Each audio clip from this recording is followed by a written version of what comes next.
চাকরিহারাদের মমতার আশ্বাস, যোগ্য কারোর চাকরি যাবে না, যোগ্যদের কারোর সার্ভিস ব্রেক হবে না। আমরা সুপ্রিম কোর্টে যাব, ব্যাখ্যা চাইব, পুনর্বিবেচনার আবেদন করব।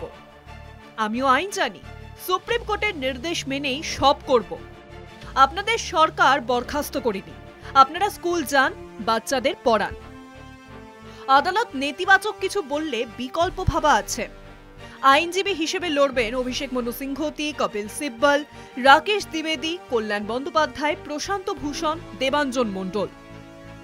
যোগ্যদের বিষয়টি আগে করব, তারপর বাকিদের নিয়ে বসবো। কাদের অযোগ্য বলা হচ্ছে, কেন বলা হচ্ছে, তাও দেখবে সরকার।